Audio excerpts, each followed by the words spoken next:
Shalom. Hari ini kita bahas tentang darah. Tentang apa saudara? Nah mari kita buka Alkitab kita saat ini.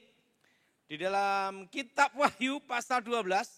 Kitab Wahyu pasal 12 ayat 11 sampai dengan 12. Kitab Wahyu pasal 12 ayat 11 sampai dengan 12. Saudara yang genap, saya ganjil.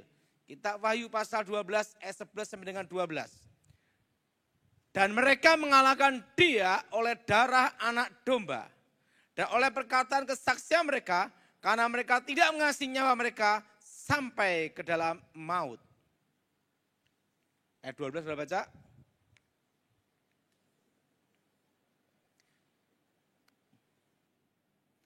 Karena itu bersukacitalah hai surga, hai kamu sekalian dan diam di dalamnya. Celakalah kamu hai bumi dan yang laut. Karena iblis telah turun kepadamu dalam segala geramnya yang dahsyat. Karena ia tahu bahwa waktunya sudah apa saudara? Singkat. Alkitab berkata darah. Apa saudara? Mereka mengalahkan iblis dengan apa saudara? Darah anak domba. Nah, darah bicara tentang nyawa. Nyawa bicara tentang kehidupan Kristus sendiri. Ada 3 cara untuk mengalahkan setan atau mengusir setan.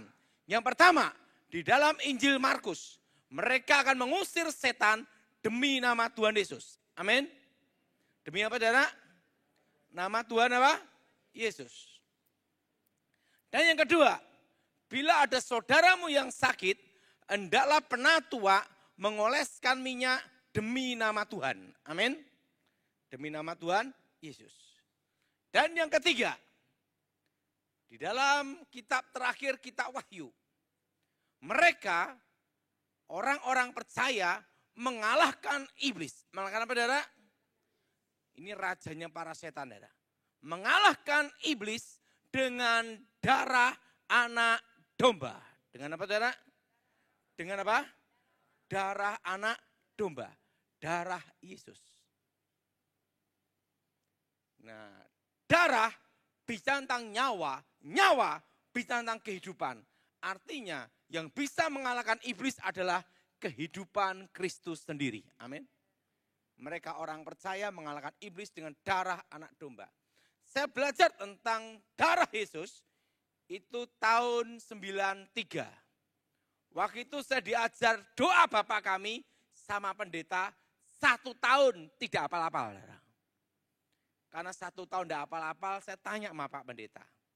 Pak, tolong ajarkan suatu doa. Pokoknya yang hebat, pamungkas, cespleng. Singkat aja. Karena saya doa Bapak kami tidak hafal-hafal. Pendetanya mikir waktu itu ngomong ini, ada. Yaitu apa? Darah Yesus. Darah Yesus gimana Pak Pendeta? Darah Yesus sucikan, darah Yesus bentengi, darah Yesus hancurkan kuasa gelap, darah Yesus hancurkan setan, darah Yesus hancurkan mantra, darah Yesus hancurkan kutuk. Nah apalagi Pak Pendeta? Atur sendiri, gitu dah. Wis pikir sendiri aja, pokoknya ngomong darah Yesus gitu. Apa yang terjadi? Suatu kali, saya diminta pelayanan, dan saya berangkat untuk mendoakan seorang ibu, bukan orang Kristen. Dan ibu ini agamanya Pancasila. Semua ikut. Dan ibu ini setiap malam Jumat selalu nyembah pusaka. Keris-keris, setelah itu cincin, macam-macam disembah-sembah. Animisme pokoknya. Dan penyembahan arwah dia. Nah dia punya anak, anaknya ini orang fanatik radikal. Fanatik radikal sekali. Waktu ibu ini saya datangin, mau enggak ibu percaya Tuhan Yesus? Saya layanin, ibu ini percaya Tuhan Yesus. Tapi enggak bisa ke gereja. Karena anaknya ini marah kalau dia ke gereja. Saya ngomong, ibu tidak boleh nyembah-nyembah keris-keris seperti ini, jimat-jimat seperti ini harus dibuang. Ibu bersedia. Serain jimatnya, serain pusakanya. Tiba-tiba anaknya laki-laki marah. Nanti kalau terjadi sesuatu dengan ibu saya, siapa yang tanggung jawab? Wah, saya dengan yakin berani, saya tanggung jawab. Jimatnya diserahkan semua, saya bakar. Tiba-tiba ibunya mati. Jadi begitu jimatnya dibakar, pusakanya dibakar, mati saudara. Berhenti nafas. Tapi badannya masih hangat waktu itu. Waduh, saya gitu. Anaknya marah. Wah, ini repot. Pertama dituntut polisi, atau yang kedua digebukin, betul enggak? Waktu itu tahun 93. Waktu itu saya doa sama Tuhan, saya minta sama Tuhan, saya berdoa. Tuhan, bagaimana cara ngatasi ini?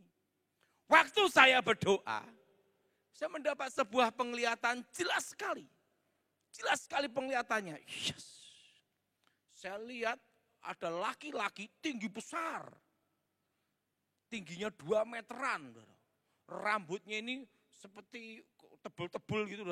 Matanya merah nyala. Dan roh dari ibu ini dipegang kepalanya untuk masuk ke suatu lubang gelap gulita. Waktu saya mendapat penglihatan seperti itu, saya ingat apa yang diajarkan pendeta. Yaitu doa apa? Darah Yesus. Apa saudara? Apa saudara? Darah Yesus hancurkan segala kuasa setan. Darah Yesus hancurkan roh jahat. Darah Yesus hancurkan setan. Darah Yesus hancurkan roh jahat. Demi nama Yesus. Roh jahat keluar. Waktu saya ngomong demi nama Yesus. Itu darah Yesus. Tiba-tiba laki-laki tinggi besar yang matanya merah itu tiba-tiba bes jadi asap. Dan roh ibu ini langsung masuk ke dalam badannya. Jelep. Hidup lagi. Tepuk tangan untuk Tuhan kita. Nah, waktu hidup lagi, apa yang terjadi? Anak laki-lakinya melihat ibunya minta dibaptis. Di situ saya bingung. Tidak mungkin ke gereja. Karena apa? Pasti nanti di demo saudara. Saya itu ribut besar. Nah, saya ngomong sama ibu ini, maukah ibu percaya Tuhan Yesus? Mau. Saya minta dibaptis. Di situ ada bak mandi. Ada bak mandi, kotak segini ini di desa ada. Jadi kalau baptis, kalau pendeta gini, kalau ini gini.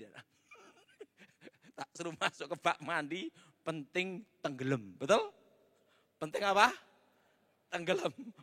Jadi masuk di bak mandi itu, demi nama Bapa, Putra, Roh Kudus, demi nama Yesus. Sah dah. Setelah dibaptis, melihat ibunya dibaptis, pemuda ini marah sekali.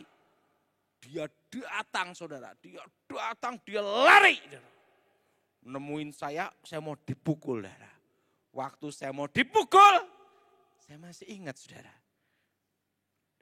Darah Yesus bentengi. Apa saudara? Apa saudara? Waktu saya doa, darah Yesus bentengi. Darah Yesus bentengi. Dia lari dan jarak kira-kira segini. Dia pukul saya gini, bisa gini saudara. Dia mukul berulang-ulang, muter terus saudara. Dia ketakutan, dikira saya adalah titisan mbah buyutnya. Dia ketakutan, dia kebingung saudara. Tidak kena. Nah, dan apa yang terjadi? Ibu ini saudara, begitu itu dia percaya Yesus, tapi dia tidak boleh ke gereja. Jadi doanya setiap hari, Gusti Yesus selamatkan jiwa saya. Gusti Yesus selamatkan hidupku di bumi di akhirat. Itu tiap hari saudara. Dan apa yang terjadi? Ibu ini usia 70 lebih. Itu kemana-mana naik bis masih gini pakai gantungan gitu saudara. Kemana-mana saudara. Tidak ada sakit saudara. Sampai di atas usia 80 saudara. Dia terima Yesus dan dia percaya Yesus. Suatu kali, makanya saya beritahu, mati itu ada jadwalnya adalah. Dia itu dandan baru bengesan lipstik gini. Waktu lipstik gini di kaca, dipanggil Tuhan. Jadi meninggalnya tersenyum pakai lipstik gini. Meninggal. Di atas umur 80. Ada satu pesan Tuhan di sini. Darah Yesus berkuasa. Ini semua. Darah Yesus bentengi. Saudara, saya masih ingat sama Pak Titus. Pak Titus sama Ibu Vera ya. Kayak di sini ya. Waktu itu ada kerusuhan. Kerusuhan itu di Sampit. Nah waktu kerusuhan di Sampit, wow banyak sampai ke Palangkaraya waktu itu. Saya ini punya kesan di Palangkaraya. Karena sebelum gereja ini berdiri, saya sudah khotbah. Dan khotbah di tengah-tengah asap. Jadi Indonesia ini hebat. Kalau perang sama luar negeri, enggak usah pakai senjata, kasih asap. Dari Palangka. Nah, apa yang terjadi? Waktu itu saya diminta untuk KKR di Pangkalan Embun. Pangkalan Embun. Waktu itu saya sama Pak Titus. Saya berangkat ke Pangkalan Embun, rombongan. Nah, waktu itu kerusuhan Sampit itu kan merembak sampai Palangka. Nah, setelah itu banyak orang-orang Madura yang lari ke Pangkalan Bun, betul? Ke Pangkalan apa? Ke Pangkalan Bun. Nah, dan ada sebagian dari pasukan Dayak waktu itu ngejar sampai Pangkalan Bun. Nah, di Pangkalan Bun dibikin KKR. Mantan dukun santet, gitu udah. Daud Tony. Nah, yang ngejar orang Madura ini, itu pansus saya masih ingat itu. Lari, ngejar sampai Pangkalan Bun, lihat ada spanduk KKR, ikut KKR. Karena ada spanduk. Nah, ikut KKR. Itu pasti itu sadar waktu itu. Jadi yang dari Pangkalan Bun itu dari kampung itu ngejar sampai Pangkalan Bun. Karena banyak orang Madura di Pangkalan Bun. Nah, waktu itu ada mantan masuk situ saudara. Ikut KKR. Dan apa yang terjadi? Waktu itu ketua panitianya, nah, wajah mirip dukun memang. Nah, ketua panitia itu ngasih kata sambutan. Nah, dikira ketua panitianya itu Daud Tony. Langsung salah satu berapa orang yang ngejar itu, kan yang masuk KKR itu orang Dayak. Baca mantra gini untuk ngetes. Jelas apa yang terjadi. Ketua panitianya kesurupan. Tanya Pak Titus, saya lupa itu. Itu ketua panitianya kesurupan. Kesurupan di depan. Gini-gini kesurupan. Waduh. Kesurupan didoakan. Setelah kesurupan, waduh. Saya berdoa waktu itu. Nah, saya waktu itu maju ke depan, tapi saya doa dulu. Darah Yesus. Apa saudara? Apa saudara? Darah Yesus bentengi. Apa saudara? Darah Yesus bentengi, darah Yesus lindungi, darah Yesus sucikan. Darah Yesus sucikan, darah Yesus bentengi, darah Yesus lindungi. Waktu saya doa darah Yesus, saya maju ke depan. Saya ngomong, yang kena kuasa gelap itu ketua panitia. Yang Daud Tony asli itu ini. Gitu. Nah, berarti salah kirim. Saya masih ingat itu. Itu kejadian udah lama sekali. Itu awal-awal perintisan gereja YHS. Nah, waktu itu berapa orang berdiri. Ini mereka yang ngejar yang sampai ke Pangkalan Embun. Baca mantra gini. di depan itu ada panitia. Nah, salah satu yang ikut waktu itu Pak Dokter. Waktu mereka buat cak mata, cuk, vitamin komplit. Nah, saya tetap khotbah aja. Saya doa darah Yesus. Apa saudara? 1 jam saya khotbah, mereka membacain mantra-mantra gitu. Itu di Pangkalan Bun kejadiannya. Saya doa darah Yesus. Sudah saya khotbah, habis saya khotbah, saya lihat dulu. Udah, saya ngirim kuasa gelap ke saya, maju ke depan, maju semua. Maju. Nah, lihat dulu, yang paling tua, oh berarti orde lama ini. Tak doa darah Yesus. Ambruk. Apa yang terjadi saudara? Yang ikut KKR itu, yang ngejar orang Madura yang ada di Pangkalan Bun itu, bertobat. Tepat untuk Tuhan kita. Dan saya masih ingat, waktu itu mando diserahin. Mando itu diserahin. Dan Pangkalan Bun tidak jadi kerusuhan. Karena yang ngejar nyasar ke situ. Ada satu pesan Tuhan di sini. Apa saudara? Darah Yesus. Apa saudara? Darah Yesus sucikan, darah Yesus apa? Bentengi. Itu kejadian adalah waktu awal-awal perintisan gereja YHS. Nanti boleh tanya Pak Titus itu. Dan salah satu panitianya dokter gitu. Itu Pangkalan Bun. Saudara,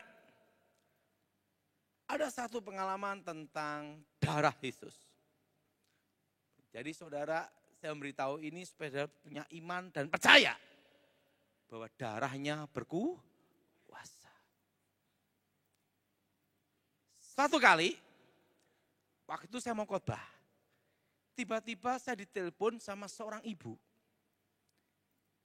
Seorang ibu ini ngomong sama saya gini, Pak Daud, ada apa? Waktu itu saya buru-buru mau khotbah, terima teleponnya. Waktu itu saya masih ingat telepon saya itu Nokia zaman dulu. Yang gedenya segini nih. Waktu zaman itu kalau punya Nokia itu, kalau telepon ditunjukin gedenya gini loh. Itu ngelempar mangga aja jatuh. Nokia pisang. Wah, zaman duluan gitu. Wah, ada apa? Wah. Zaman dulu orang punya handphone itu kaya raya, betul? Dan zaman itu saya masih ingat orang makan KFC, Kentucky Fried Chicken itu orang kaya adalah. Wah, waktu itu saya terima telepon, ada apa Bu? Nah, itu mau khotbah itu. Ibu dari Batam. Pak Daud, saya minta tolong. Saya punya anak baru lahir, jantungnya bocor. Nah, kalau ban bocor gampang ditambah, betul? Ini jantung bocor baru lahir. Dan ini anak pertama saya Pak. Gimana caranya Pak ini? Karena saya buru-buru khotbah, saya hanya bicara gini. Ibu tumpang tangan, katakan darah Yesus sembuhkan. Apa saudara? Darah Yesus apa? Darah Yesus sembuhkan.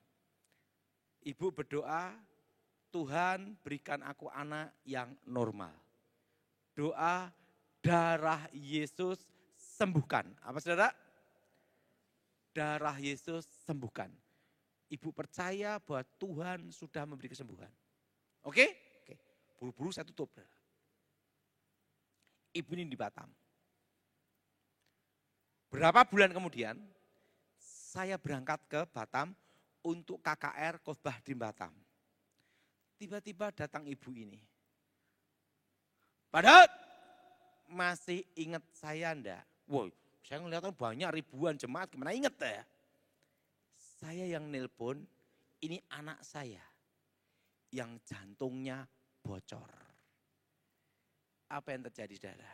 Saya lihat ibu ini. Oh ini anaknya Bu, iya. Secara medis nunggu matinya apa? Tapi Tuhan sudah sembuhkan. Nah, jantungnya normal, hidup sampai sekarang. satu hal pesan Tuhan untuk kita, saudara. Bahwa darah Yesus menyembuhkan. Siapa yang percaya angkat tanganmu, saudara? Teman Tuhan kita. Nah, saudara, darah Yesus mengalahkan iblis. Darah Yesus mematahkan kutuk. Dan darah Yesus menyembuhkan. Apa saudara? Dan darah Yesus membentengi. Ingat saudara, darah Yesus menyembuhkan, dan menguduskan, darah Yesus menyembuhkan dan mengalahkan iblis. Saudara, ada satu pesan penting untuk saudara semua. Terakhir saya khotbah di gereja ini kira-kira 2018-2019. Coba yang ingat waktu saya khotbah itu angkat tangan coba. Lupa udah. Itu 2018-2019 saya khotbah. Waktu saya khotbah itu saya berkata bahwa 2020 badainya datang. Yang masih ingat itu angkat tangan coba. Jemaat sebanyak ini tidak ada yang ingat. Berat banget. Waktu itu saya berkata 2020 badainya datang. Kisah yang sebenarnya itu seperti ini. Waktu itu saya ngawal Presiden SBY. Saya mengawal tahun 2004 sampai 2014. Saya 10 tahun menjaga presiden. Dan saya ditugaskan langsung sama Pramono Edi Wibowo dan kenal beliau 2001 waktu ajudan Megawati. 2001 beliau jadi ajudan Megawati dan 2004 saya diminta secara resmi untuk mengawal presiden. Dan permintaan itu dari Ibu Ani Yudhoyono. Itu selama 10 tahun saya menjalankan misi tugas rahasia untuk mengawal presiden, menjaga presiden, dan termasuk kunjungan-kunjungan presiden sebelum tiba di lokasi untuk memastikan aman. 2009 waktu itu Edi Wibowo dari Danjen Kopassus, Komandan Jenderal Pasukan Khusus. Dia tanya sama saya, Pak Daud kan katanya pernah mendapat suatu penglihatan dari Isa Al-Masih, Nabi Isa. Bahwa akan terjadi sesuatu atas bangsa ini. Coba beritahu semuanya.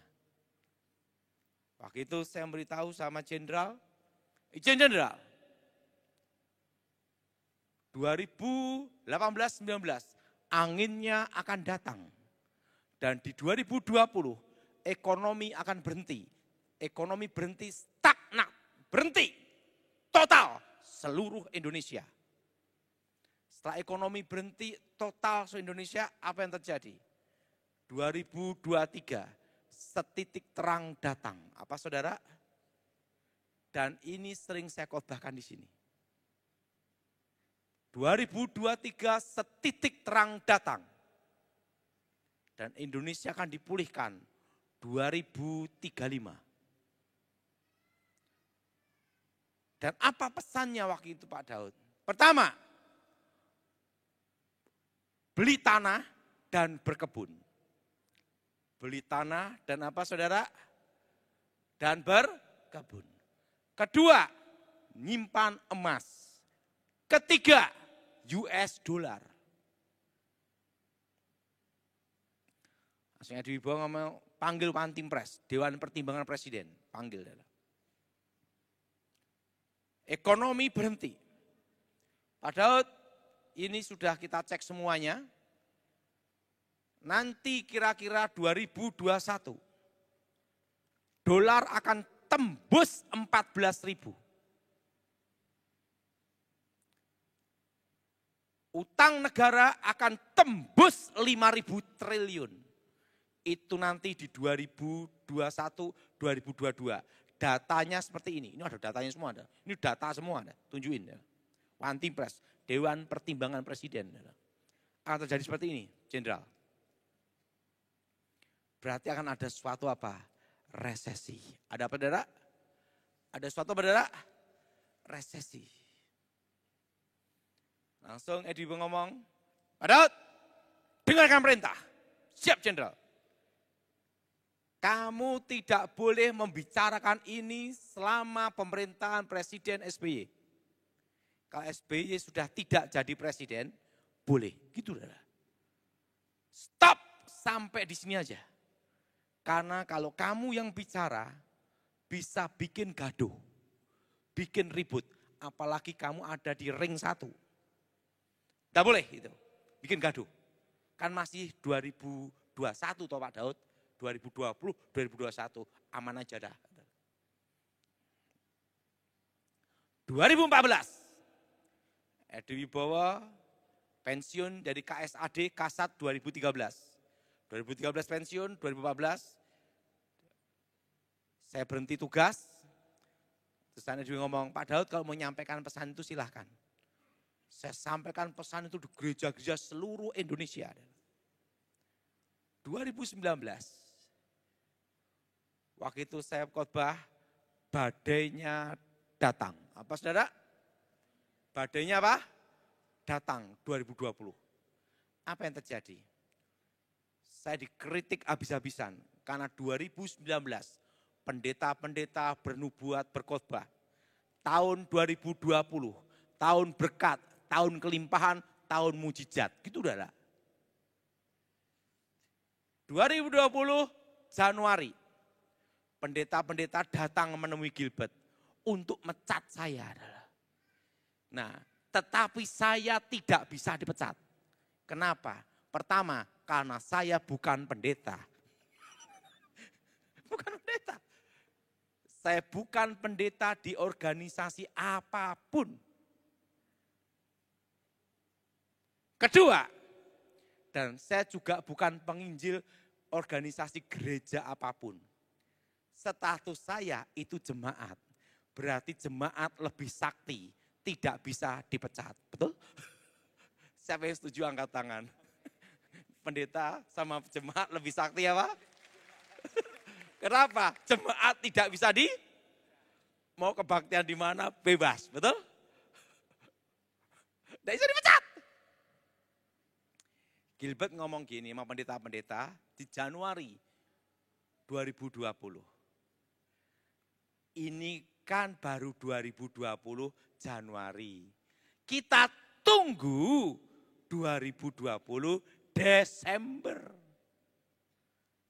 Januari, Februari, Maret. Corona. Apa saudara? Ekonomi berhenti se-Indonesia. PSBB pembatasan semua. Betul? Betul? Pendeta-pendeta yang mau mencat saya ikut karantina. Wong jemaat atau dipecat. Dan apa yang terjadi? Di situ saya buat suatu Zoom meeting sama Michael Gunawan. Seluruh Indonesia. Nah, mereka waktu itu kan ada yang nengking demi nama Yesus, corona keluar. Tapi saya memberitahu, setitik terang datang di 2023. Nah, waktu itu 2021, saya sampaikan semua pesan yang saya lihat. Itu penglihatan tahun 96, 97. Masa akan datang. Waktu saya beritahu, gempar se-Indonesia. Wah, ribut saudara. Wah. Nah, Januari 2021. Semua ini, tapi udah tahu. Karena perintah waktu itu suruh berkebun, 2017 saya udah bikin perkebunan. Itu di Boyolali ya kira-kira hampir 3 hektar, kurang lebih. Saya tanami apokat, saya tanamin durian. Jadi saudara, saya sarankan semua berkebun. Karena akan terjadi krisis pangan. Apa saudara? Krisis apa? Pangan. Waktu itu saya udah berkebun dulu di 2017 untuk mulai. Walaupun orang mengatakan gila ya sudahlah. Saya berkebun. Tanamin semua. Setelah saya tanemin, orang-orang kan pembatasan. Dan waktu itu 2021, yang sakti itu orang Batuk. Bubar, betul? Betul? Jadi membubarin orang cukup batuk. Bubar, betul? Apa yang terjadi? 2021, tepatnya bulan Mei, saya mendapat penglihatan malaikat Tuhan turun dari surga dengan pedang terhunus, yaitu malaikat maut. Dari Jakarta menuju Surabaya, melihat Indonesia. Berarti akan terjadi banyak kematian. Apa saudara? Dan di situ saya dapat suatu petunjuk, yaitu apa? Waktu malaikat maut berjalan di Mesir, mereka harus sembunyi semua di rumah-rumah, betul? Tidak boleh keluyuran, betul? Nah, artinya apa? Pada isolasi karantina semua, sembunyi semua. Karena malaikat maut datang di April, Mei. Nah, waktu itu saya diketawain, mana malaikat mautnya? 2021 bulan Juni, banyak yang mati, betul? Setiap jam ambulan terus, betul? Itu sudah bisa lihat di media sosial, jejak digital saya itu tahun 2020, 2021 ada semua itu. Itu di media sosial, YouTube ada semua. Karena saya sampaikan sebelum semua terjadi. Geger semua se-Indonesia. Nah, bahkan ada yang nelpon sama saya, Pak, malaikat mautnya jalan di mana? Di atas rumahmu.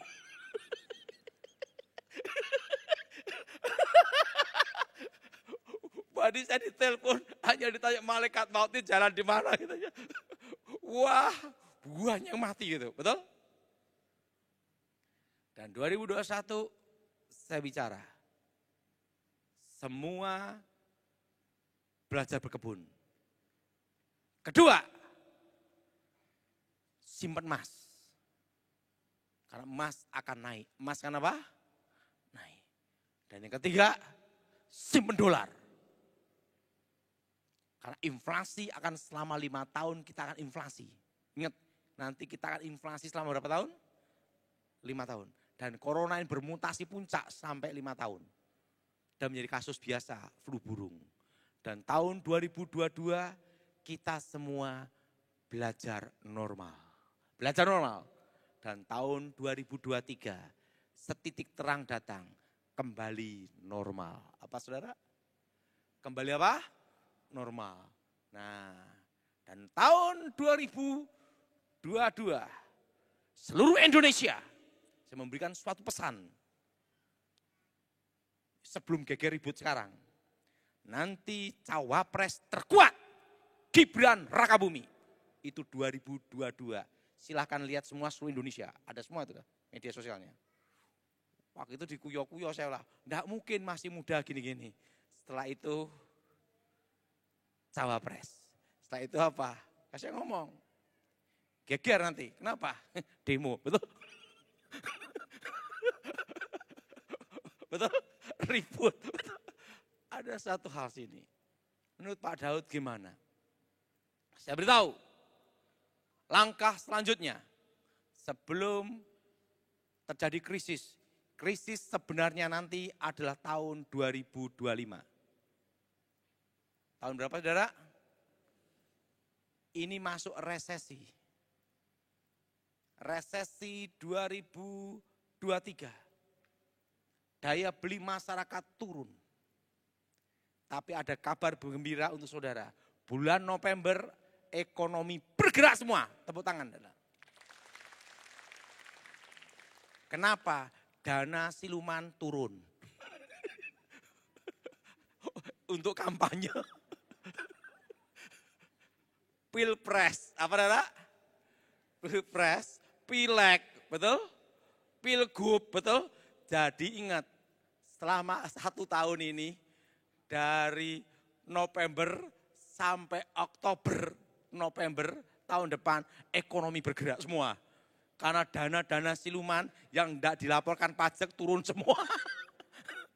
Jadi saudara, ingat, kita semua akan masuk resesi yang berat di 2025. Langkah apa yang harus saudara lakukan? Pertama, jangan utang bank. Karena bunga bank akan naik. Jelas? Pak, yang terlanjur utang gimana? Berhenti utang. Mikir bagaimana ngelunasinya. Dan hindari kartu kredit. Karena bunga bank akan naik. Dan pelambatan ekonomi ini masih 5 tahun. 2022, nanti 2027, ekonomi baru stabil. Dan kalau sudah punya properti rumah, jangan dijual tahun ini. Karena pasti akan ditekan harganya. Karena ekonomi tidak baik.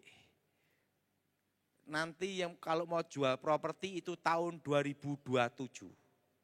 2000 berapa? 27. Harga properti langsung naik. Dan kalau pas jual harus ingat saya, Dow Tony, komisi 2%. Itu tahun berapa? 2027. Dan ingat, jangan utang, Bang. Saudara semua simpan emas. Nabung emas, sekalipun emas hanya 1 gram, 2 gram, tapi yang 24 karat, simpen. Tapi bukan Mas Joko. Bukan Mas Joko. Simpan apa? Emas. Apa saudara? Simpan emas. Karena harga dolar udah naik, jadi simpan emas saja. Sebulan sekali beli emas. Bila perlu 1 kilo, kalau ada rezeki. Kenapa? Karena kita nanti ingat, Yusuf 7 tahun masa kelimpahan, dia simpan. 7 tahun masa kelaparan dia keluarin. Karena 2025 itulah resesi yang sebenarnya. Jelas? Jelas? Jelas? Ingat, Presiden, BI, dan Menteri Keuangan berkata apa? Ekonomi 2023, was-was. Betul? Betul? Jadi saya beritahu semua, simpan emas. Dan ekonomi tahun ini bergerak. Dan pesan saya, Palangkaraya ini kan tanahnya banyak, masih murah-murah, masih tidak terlalu mahal kayak Jakarta. Saudara beli, gunakan untuk berkebun. Karena harga pakan, harga makan akan naik. Jelas? Jelas? Tanam pohon yang jangka panjang kayak nangka, itu apokat, durian, macam-macam pokoknya yang jangka panjang. Tanam itu semua. Karena nanti itu akan diperlukan di tahun 2027. Harga makanan jelas saudara? Jelas? Buah-buahan, semua berkebun. Ingat, karena ini akan terjadi masa susah. Itu nanti di mana? Harga-harga naik di 2025. Nah, dan saya percaya jemaat di Palangka ini pasti dipelihara Tuhan. Amin. Kalau ingat berkebun, apa saudara? Apa saudara? Semua berkebun semua. Maksimalkan tanah semua. Kenapa saudara? Karena ingat, ini nanti akan berguna di tahun 2027, 2026, 2027 sampai seterusnya. Karena sampai seterusnya, ingat tahun ini dunia krisis pangan. Jelas? Jelas? Dan ini akan terus berlanjut sampai 2035. Dan saya percaya Tuhan pelihara kita di masa-masa krisis. Siapa yang percaya angkat tangan muda. Mari kita bangkit berdiri.